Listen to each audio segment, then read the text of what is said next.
Hello, everyone. Good morning and welcome to the History Premiere session. We're so excited that you're spending a couple of hours on your Saturday to learn more about Baylor. My name is Gabby LaRue, and I'm one of the assistant directors for undergraduate admissions. I'm so excited for you to learn more about our history program at Baylor University. So I will go ahead and introduce our speaker for today, and that is Dr. Daniel Watkins. And so we'll go ahead and get started.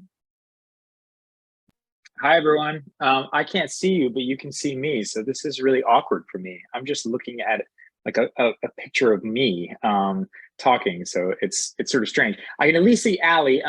If you see the other person there, that's Allie Coulter. She's a current student at Baylor. She's a current history major. She'll get a chance to say something in a little bit. But I've been asked to talk to you a little bit about about the history major and the history department here at Baylor. And really, let's see. Yeah, there we go. All right. Really what I've been asked to do is to answer kind of two main questions, which is why come to Baylor and why study history at Baylor more specifically, right? So I want to kind of tackle this by answering sort of these two questions, but in kind of different ways. I want to tackle this by talking about why study history, just period, right? And then why study history at Baylor, right? What's unique about studying history at Baylor? So I'm going to try to do this in 10 minutes. I think I can do it. I hope your fingers are crossed because we'll see. Okay, so let's start with why study history. So what's the purpose of studying history? Well, history is kind of the foundation. It is the foundational subject for all of the humanities. You can tell this because if you look in basically any department around campus, Baylor included, but any university really, you know what all those departments are going to have is one course in their department that says the history of, right? The history of communications, the history of psychology, the history of, et cetera, et cetera. Why do they have that? Because the history is essentially the foundation of like all humanities, all knowledge about humans. And that makes total sense, actually, if you think about it. History being kind of the starting point for most knowledge. You all are high schoolers, so this story is not going to resonate with you at all, but whatever, I'm going to tell it anyways. If you ever go on a blind date, if at any point you ever decide to go on a blind date, first of all, they're massively awkward, but persist. And if you go on a blind date, you will sit down, right? You'll find this person that you're going on a blind date with, and you'll sit down at the table, and you'll have to sort of start this very awkward process of starting the blind date. And what you'll do most likely is you'll introduce yourself. Hi, I'm Dan. Hi, how you doing? Yeah, great. And then the first question then comes up, right? And what's the first question normally, in a blind date situation when you don't know anything about a person? What is the first question usually? Usually it's some form of, so tell me about yourself. Tell us about yourself. What do you like, And do you know how people always answer that? People always answer that by giving their history. They talk about where they come from. They talk about where they, went to college, talk about where they went to high school. They talk about some stuff in the past. Why? Because history is essentially about identity. It's about people. It's about who people are and why they are the way they are. That's history in a nutshell. I've presented you with this quote here. I think it's quite good from Peter Stearns. He's a historian that works with the American Historical Association. But he basically says that we study history because we have to, right? Because it's the way that we get to understand people, right? It's the way that we become informed citizens. It's the way that we learn how to think critically. It's kind of the foundation for all that stuff. So that's my sort of big romantic answer to the question of why study history. The more practical question, or the more practical answer is this: studying history actually builds a wide range of skills that are really, really marketable, useful skills for you as you go out and do whatever it is you want to do when you leave college. For example, things that you'll develop as a history major are reading skills. Allie, nod your head vehemently here when I ask the question, do history majors read a lot, Allie? Yeah, oh yeah, yeah. The answer is, oh yeah. They read a ton. That is one of the main things that we do in history classes is we read, and you get really, really good at reading. Not just reading like, for pleasure and enjoyment, but reading to understand arguments, to understand how arguments are made, reading to understand analysis, right? Reading is a part of analysis. You become a really good reader. And that's a really valuable skill, no matter what it is you want to do. Chances are you're going to have a job eventually that you have to read stuff and sort of intelligibly talk about it. And that is something that history majors have to do every single day when they come to class, every single day. The second is history majors write a lot. You become very, very good writers too. And not just writers like, you become writers in a very specific type of writing style, which is like argumentative, analytical writing. You become very, very good at clearly presenting your perspectives on an issue, your opinions, and backing that up with evidence. You become a very clear communicator in writing. And again, I really don't care what job you end up doing. Being able to articulate yourself well through writing is immensely, immensely valuable. Third, become really good problem solvers. History is really about figuring out the how and why of the past. And lots of classes, they structure themselves as, along the lines of questions, right? We present students with questions and we say, okay, so what happened? How did it happen? Why did it happen, right? Ali is taking a class with me right now on the French Revolution, and most classes we start and I give them a question like, okay, why did this war happen, right? Let's figure it out. Students are constantly being pushed to figure out problem solving, right? To figure out how to answer questions using evidence, using sort of rational, reasoned opinions. And then finally, history makes you actually quite good at interpersonal skills. You talk to other people a lot, you communicate with other people a lot. Lots of classes are discussion based, so you're talking a lot. But also history is really good for creating what we call historical empathy, meaning sort of understanding how to see the world through other people's eyes, how to walk in other people's shoes. That's the historian's task for the most part, is to kind of figure out why people did what they did. And in order to do that, you have to kind of figure out what their perspectives were and why they chose to do the things they did. So these are all skills that as a historian, as history students, you cultivate, right? You become quite good at. And that's what we sort of push you to do in our classes. Okay, now I want to talk to the parents. I don't know if there are parents in the background or not, or if this is just students, but I was told that there are parents around too. So I want to say something really quickly to the parents before I go on, which is this. I've been doing these kind of like recruiting events for a long time, and not just at Baylor, but at my previous institution too. I've been doing this for a while, and I always have the same conversation with parents, which is usually parents are really reluctant to allow their kids to come over to the history table and talk to the historian, right? Because parents tend to want the same thing for their kids. They tend to want them to go to college and to major in a thing that's going to get them a really good job and a secure future. And that makes total sense. I'm a parent too. I want that same thing for my kid. I really do. The thing that I always say to parents though, when they sort of present this to me, and then they kind of are a little sort of hesitant to talk about history because, what do you do with a history major, right? Is that I think that we are oftentimes under a myth that the history major is somehow like a useless major, right? Or it's not all that valuable, like on the job market going forward. But that is in fact a myth. And I want to kind of address that myth really quickly by presenting you with a little bit of data, data from the US Census Bureau, but from a variety of organizations that have kind of looked at this. So let me just hit a few myths and some data to sort of back this up. The first is that there's this myth that history majors are underemployed. In other words, that you are a history major and then you graduate with this history degree and then you have nothing to do, right? You're completely unmarketable and you can't do anything. The reality is that that's not true. History majors are basically like about the same as most college degree holders across like all curriculum.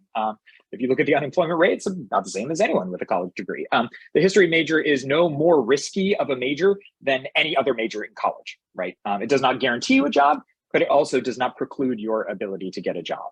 The myth that a history major doesn't prepare you for gainful employment, that's not entirely true either. The reality is that only 4%, a little over 4% of history majors become like historians.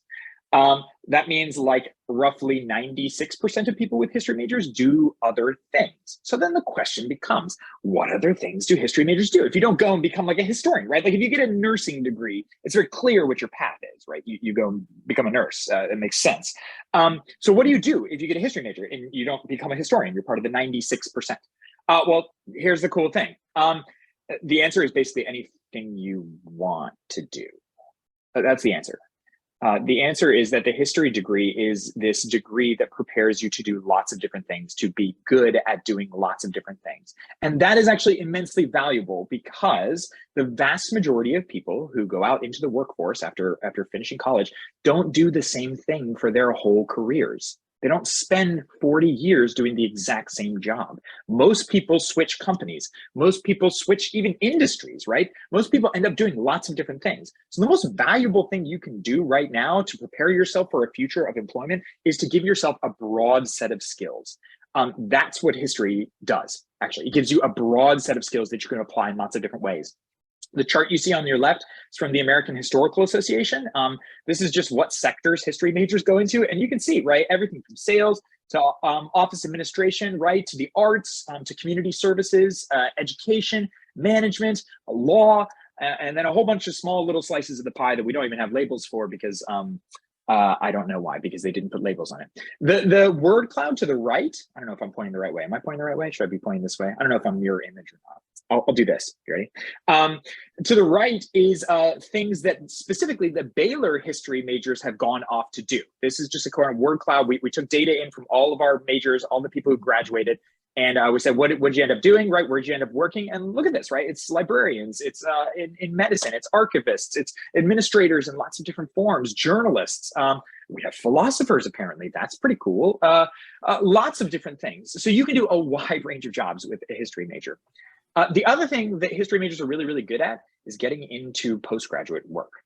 About half of history majors go on to advanced degrees, master's degrees, doctoral degrees, law degrees. In fact, if you look at law schools across the country, if you want to know what major is most common in law schools across the country, it's history. It's not poli-sci. It is history. Right? Because history majors become really, really good at getting into postgraduate institutions. Okay, last thing, then I'm going to end this, and we're gonna go to some questions. Okay, that's why study history, but why study history at Baylor? Baylor is this kind of unique place. I don't know if you've heard, but we are now R1. This is a big deal. It's a huge deal. What it means is that we are a sort of elite research university now, which is really, really cool. But what does that mean to you? You don't care, right? What does that mean? It means this. Before I got here to Baylor, I taught at a place called the University of North Florida, wonderful little school, regional state school in Florida. And it's not a research university. What that means, practically speaking, is that I was asked to teach a gazillion classes on lots of different things. I taught history, like history of the ancient world. I taught 20th century history. I taught the history of Europe. I taught the history of Asia. I taught all sorts of things. As a research university, what that means is that I get to teach the thing that I research in. My classes are in the thing that I specialize in. And do you know what that means? That means that I do a lot better at my teaching because I know this stuff better. So the classes here are with professors who are teaching in their area of expertise. That's what it means to be at a research university. It means to get classes by experts. And that's a big deal, actually, because it means better classes. It means better education. But we're not UT, meaning we don't have 45,000 students. Our classes, our upper level classes cap at 19. It is a wonderfully small and cohesive community here, so that the teaching you get is not just from specialists, but it's in an environment that is really intimate. It's really good. We have lots of one-on-one contact with students. You get direct attention from professors. We actually love that. It's part of our job that we love. So you get kind of the best of both worlds. You get a research university, but in a small enough institution and a small enough community that you get personal attention. That's the best of both worlds. That's why Baylor. Also, because we've done really well, I'd encourage you to go to our website and look at the spot for the History Alumni Spotlight, right? And you'll see some of our history majors and what they've ended up doing. And it's really cool. I mean, we got like Congress people, and we got archivists, and we got all sorts of people. We have a person who's working at the LBJ Library right now in Austin and is a baller. She's amazing. She also used to work for the CIA. She's incredible. There are lots and lots of stories. I encourage you to go to the Baylor History webpage and read them. You'll see.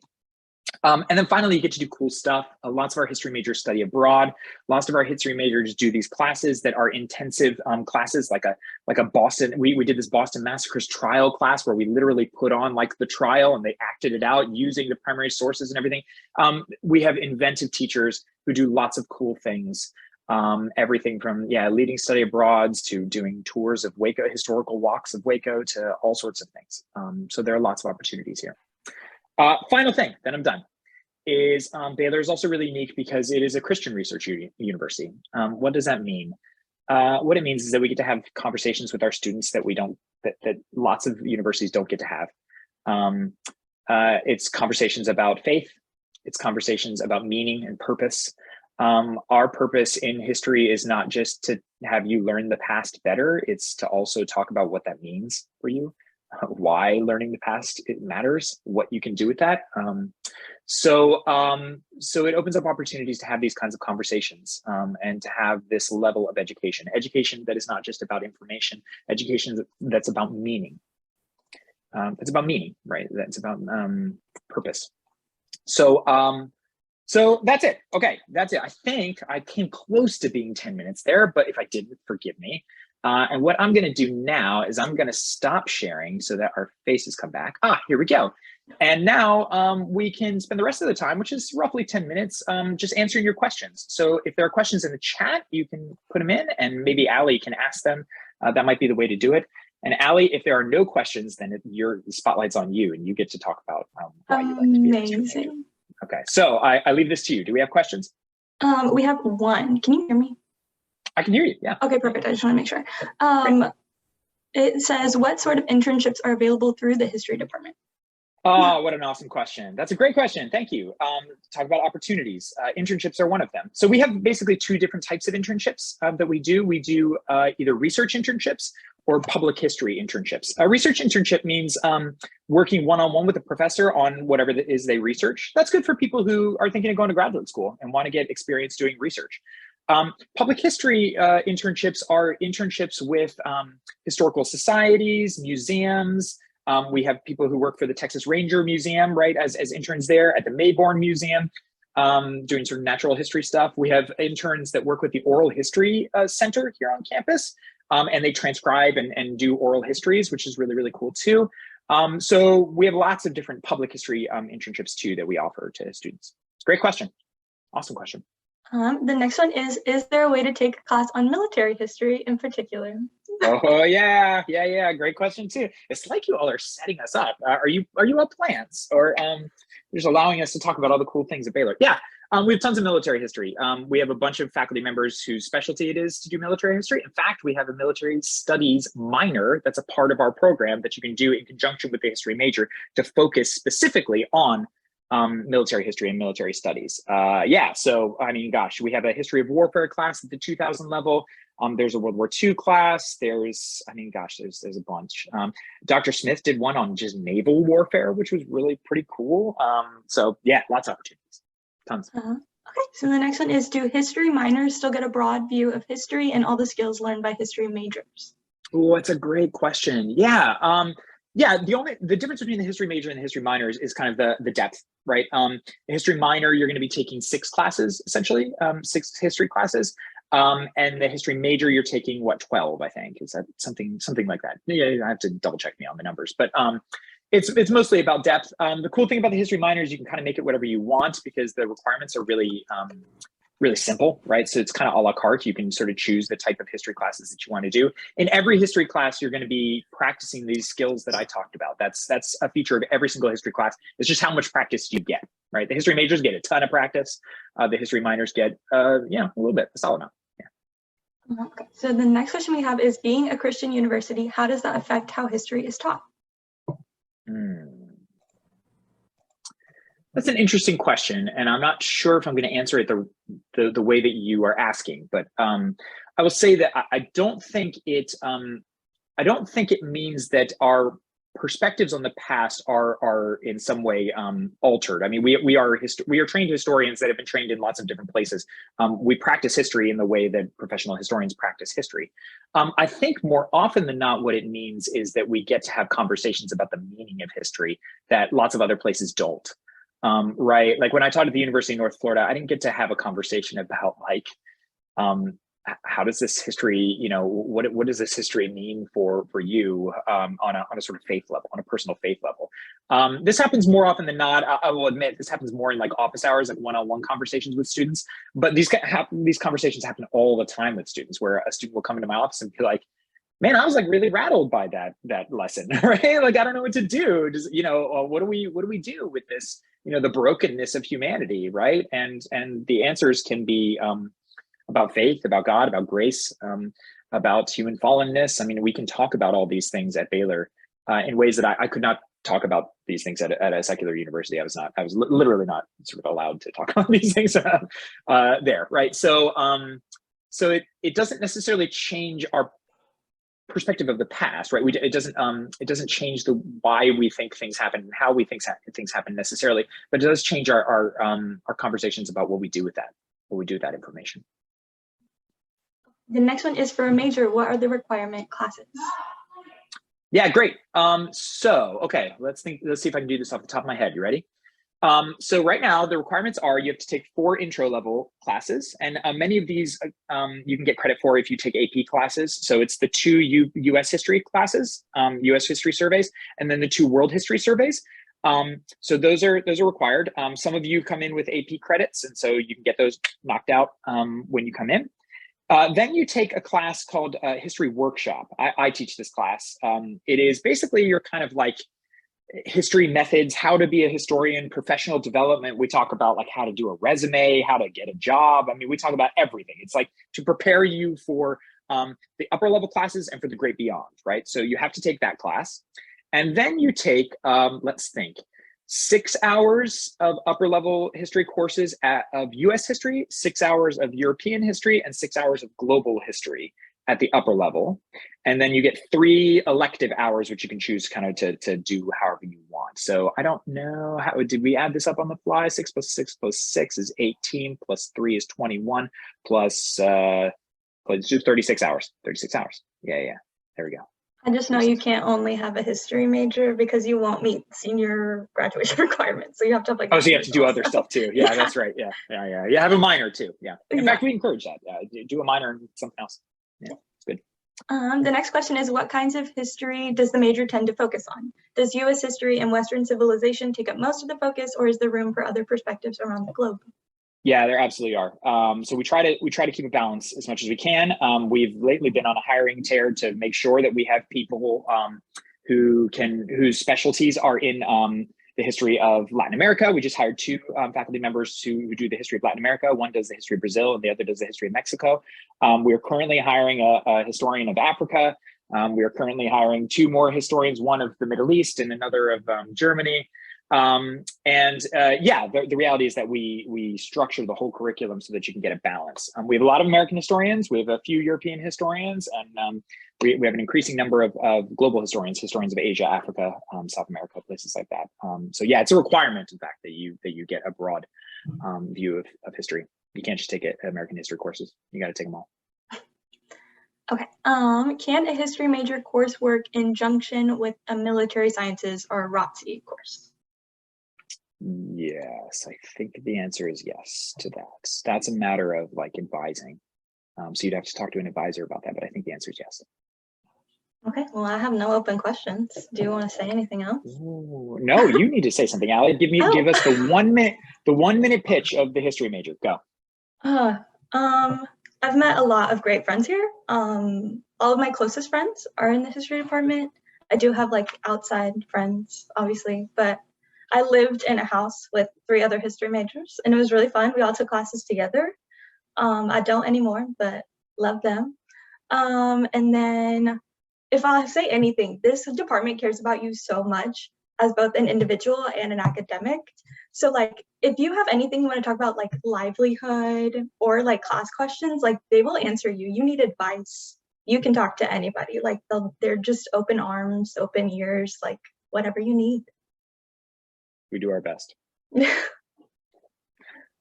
All right, everyone. Well, thank you so much for being here. I think that's our time. So if you have any questions, let me just encourage you, feel free to send me an email. You can find my face on the website somewhere. My name's Dan Watkins, so you can find me there and send me an email. I'm happy to answer. Thank y'all so much for attending our history premiere session. We hope that you're getting a lot of awesome information during your time on this awesome Saturday. And if y'all need anything else, let us know. Sick 'em Bears.